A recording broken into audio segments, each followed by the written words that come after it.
Hello, my name is Andrew Geary, and welcome to Seismic Sound-Off, in-depth conversations in applied geophysics. In this episode, I speak with Dennis Vigh on the current developments and future growth areas for full-waveform inversion. In this informative conversation, Dennis shares why it's necessary for FWI to utilize the full acquired wave field, how ocean bottom node surveys have impacted FWI, the next frontier for full waveform inversion, and his favorite feature of utilizing FWI in his work. This episode is sponsored by TGS. TGS offers a wide range of energy data and insights to meet the industry where it's at and where it's headed. TGS provides scientific data and intelligence to companies active in the energy sector, in addition to a global, extensive, and diverse energy data library. TGS offers specialized services such as advanced processing and analytics, alongside cloud-based data applications and solutions. For the link to Dennis's article, visit seg.org/podcast. Now for our conversation. Well, let's get into this very interesting article. Full waveform inversion is always one of the most listened to episodes that we put out for Seismic Sound Off. So I know our listeners will be excited to hear more about what's going on in the latest with this technology. But I would like to start a little bit kind of at the beginning of full waveform inversion. How would you describe FWI to someone hearing about it for the first time? Yeah, so FWI is what we call it a data fitting technique. So basically, with a starting model, which can be very simple or more complicated, we are predicting the data with the final difference modeling on the grid of the real acquisition, and we make a comparison between these two data sets. And the differences are going to be what we call it back projected from data domain to model space. And this will be a update of the initial or the certain velocity field which went into this simulation. And of course, we repeat this over and over again hundreds of times in order to develop a very detailed velocity field, which is probably a very good representation of the subsurface in terms of the velocities itself. So that would be FWI in a nutshell. Well, speaking of FWI getting a better image of the subsurface, why is seismic imaging below complex overburdens such as salt bodies, basalt flows, or shallow gas accumulations still so challenging? Yeah, that's a very nice, very good question. It's basically, we have to look back in terms of the history of the model building. And in Gulf of Mexico, as you mentioned, the salt geometries play a big role in terms of the subsalt image, because these bodies are complicated in shape, and the velocity is very high, which you can imagine if you make a little mistake, it will definitely reflect on the subsalt image. And we used to do this, we call it sort of top-down approach in the past, which is basically building some velocity above the salt, then picking the top of salt and making salt flood to pick the base. And then we start doing something in the deeper part of the model to put the image together with this velocity model. But unfortunately, this one is prone to lots of errors because it includes manual picking on an image in terms of determining the salt geometry shape. And this makes life very complicated to build a good salt geometry. And of course, like maybe 10 years ago, we used to do a so-called scenario testing of the salt geometries by changing certain part of the salt to see how the subsalt image responds to this. And of course, this again, we created hundreds of these scenarios, and it made life very difficult to pick the right choice. And this is what actually FWI is overcoming on this one. So it gives us the chance to delineate the salt in an automated manner, as I mentioned previously, in data domain, comparing the model data to the observed or acquired data. And based on the differences, we update the salt geometry, of course, with the entire model altogether, not only the salt, but the salt is the key to improve the image. And this basically FWI gave us the chance to make this one in a semi-automated manner. Of course, we can discuss that what are the obstacles to do it fully automatically, and one of the obstacles is the ultra-low frequencies. And in 2004, Gerhard Pratt and Drew Bedner, they presented a very good exercise with FWI on this BP 2004 model at the EAGE workshop. And they were the only ones that employed FWI to develop this blind test model. And they got a very exciting recovery of the velocities. But the key to that one was they started with very low frequencies between zero point 0.3 and zero point 0.5 hertz, which is quite challenging, or I would say impossible to record in this time what we are living on right now. So these are the challenges, and these are the changes what we did compared to the 10 years ago top-down approach, and we marched towards FWI. Why is it necessary for FWI to utilize the full acquired wave field? I mean, that's another good question. When we had successes in FWI 10 or maybe 15 years ago, we used to use only the diving waves. And the diving waves were, basically rebuilding gas pockets, like one of the famous example back in 2010 from BP on the Valhall FWI exercise. But especially in soil geometries and complex geologies, in order to update the entire velocity model from top to bottom, we need to use the full wave field. And full wave field gives us quite a good constraints, because the full wave field includes the multiples, for example, and includes the reflections and includes the diving waves.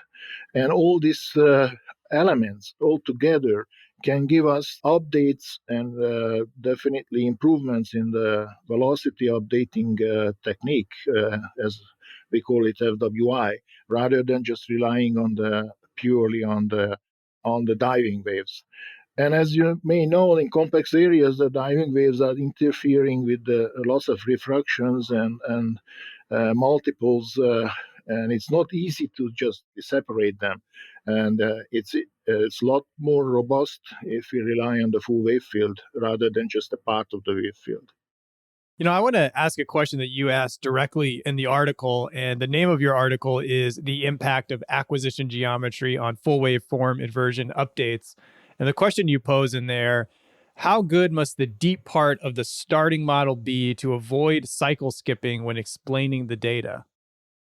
Yeah, so again, just back to the history of, FWI in terms of the practical part of it, not the synthetic.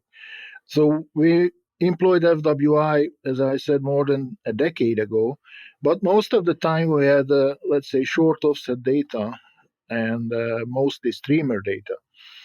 And that was not necessarily a very good proposition for like complex geologies like in Gulf of Mexico. And let's say in the last 5-6 years, the OBN acquisition took off and proven to be a very good friend of FWI to make significant updates in the velocity model and changing the soil geometries. And recently, what we did is we started lengthening the offset. So, like I said, 5 to 6 years ago, the maximum offset was maybe like 23 kilometers. And now we are reaching the 50 and 50 plus kilometers in the offset lengths, which really allows us to receive very deep diving waves, which are reaching basically the deep regime of the velocity field, which is, let's say, the carbonates and even below, even the mother salt. And obviously, ray path on that one is quite long, and errors in the ray path, even small ones, can really impact the diving wave timings on the far offsets. And one thing is we need to make sure we are somewhere in the ballpark in terms of the forward modeling of these long offset diving waves when compare it to the observed data. The other thing is, as I said, when we went for this top-down approach in the old-fashioned model building, we didn't really care about the deeper part of the section. We left it very plain vanilla. But in order to generate the diving waves, you need to put a gradient on that deeper part to turn the rays back. If you just keep it as plain vanilla, then the rays will never come back. So your prediction is going to be so far off from the observation that will not produce a very good update in the deeper part of the velocity model. Yeah, you're talking there about OBN, which is ocean bottom node surveys. How, and you mentioned a little bit there, how have ocean bottom node surveys impacted FWI? I mean, it definitely unleashed the power of FWI in the last, let's say, as I said, maybe 5-6 years in the Gulf of Mexico. As you may know, you barely see streamer acquisition in the Gulf of Mexico anymore. And what happened is the early OBNs I mentioned, maximum offset at 23, 25 kilometers, they were denser node spacing, 400 and 450 meters spacing. And of course, basically that limited the area what one could acquire data above. And recently, by sparsening the node distance to 1.2 kilometer, some places even 1.6 kilometer, allows us to cover bigger areas. So basically, becoming a multi-client type of acquisition now rather than just proprietary prospect-oriented acquisition. And this really unleashed a different world in terms of obviously covering areas in the Gulf of Mexico by OBN and developing velocity fields via FWI and producing significant changes in the velocity by FWI. And of course, that will change the image significantly too.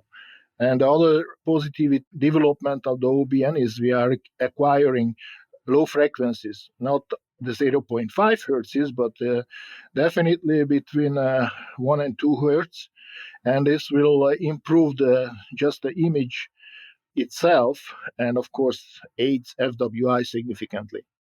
What does the reflectivity image output from FWI provide that conventional migrated images do not? So that's a very, very, very interesting field again, which let's put it this way, we ignored it for a long time because one of the reasons why we didn't go very high frequencies with FWI, and nowadays the maximum frequency in FWI is hitting maybe 50 hertz, but even Gulf of Mexico is around 20 hertz. So you are developing a very, very high resolution velocity model. And of course, we talked about the full wave field, which goes into FWI. So when you actually use the derivatives to shave off this high frequency component from the velocity updates, which we call it pseudo reflectivity, or some other people call it FWI imaging, that will include imaging from the full wave field, including multiples and primaries and diving waves and everything, which we don't use in the classical imaging procedure, because in the classical imaging procedure, we derive a velocity field, and the velocity field is going to migrate the primaries only, because the data which goes into this migration, it's processed through the multiple deghosting and a couple of other steps, and basically it's a primary image only, which may suffer from illumination holes in complex areas, while the FWI full wave field pseudo-reflectivity may fill in these holes due to the application or usage of the full wave field. Yeah, you've talked how FWI has come so far in 10 years. What do you see as the next frontier for full waveform inversion over the next decade? Well, next frontier is even in the May edition of the TLE, you can see people are really pointing towards the elastic simulations over the acoustic ones. And of course, that is a huge step in compute. And whenever we have this compute available for everybody, then I assume we will jump into a real world elastic simulation, which will mimic the acquisition a lot better than the present acoustic. And I think this will be the next step. And I don't think it's going to take too much time, because the compute and the whole environment for the cloud computing is changing so rapidly. I think it will be very close in future when we can switch over to the more realistic elastic simulation and derive basically velocity fields, not only using the pressure wave field updates, but probably the shear updates, and of course the anisotropy and so on is attached to it, which is a lot more complex in the elastic world. But just to point out, originally Tarantola, who was the big proponent of FWI, or basically pioneer of FWI, he never really relied on the acoustic simulation. All his papers, all his publications are based on the elastic simulation, which is more realistic to the Earth, and basically the wave field propagation is more in line with the acquisition, what we do out on the field. What is your own favorite feature of utilizing full waveform inversion in your work? Well, I mean, that I am so excited about this long offset sparse node acquisition in the Gulf of Mexico. I think will take place in other parts of the world too.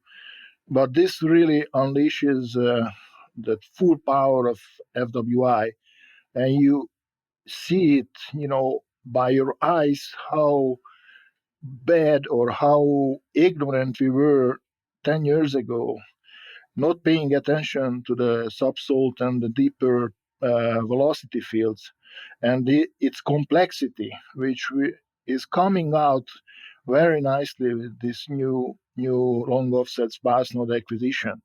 And this really excites me, because this is really when you see the fruits of your work. You started 10 years back, 15 years ago, and struggling with this shooting geometry versus that one and so on. But now it's really FWI, which makes the big difference, big difference in the velocity model building. Well, you have stuck with this field for a while now and are seeing some amazing. Thank you so much. Lastly, what one piece of advice would you offer someone looking to succeed as a geophysicist? That's a very challenging question. And I really urge anybody and everybody, there are no limits. So go for your ideas and push it, and don't give up, because there will be always a headwind.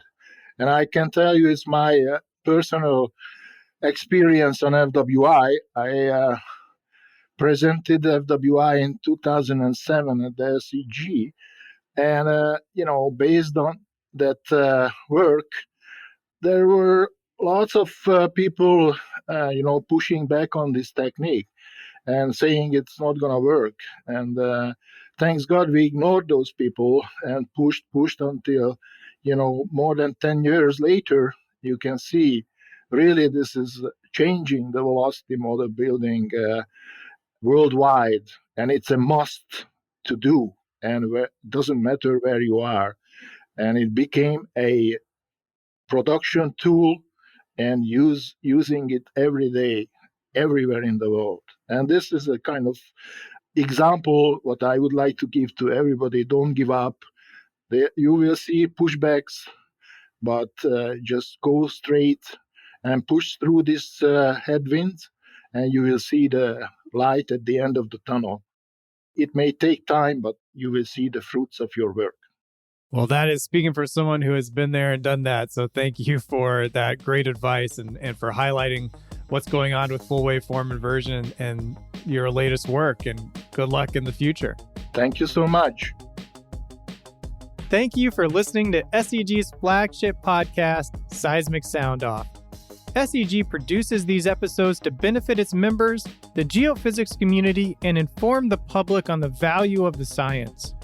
To show your support for the show, please share this episode with a friend, colleague, or manager that would enjoy hearing this show. Your recommendation is the single best action you can take on behalf of SEG's podcast. Go to the website at seg.org/podcast to find all the episodes and learn how you can subscribe for free directly on your phone. Original music by Zach Bridges. This episode was hosted, edited, and produced by Andrew Geary at 51 Features. The SEG podcast team is Ted Bakamjian, Jennifer Crockett, Ali McGinnis, and Mick Swiney. Thank you for listening. This is Seismic Sound Off, signaling off.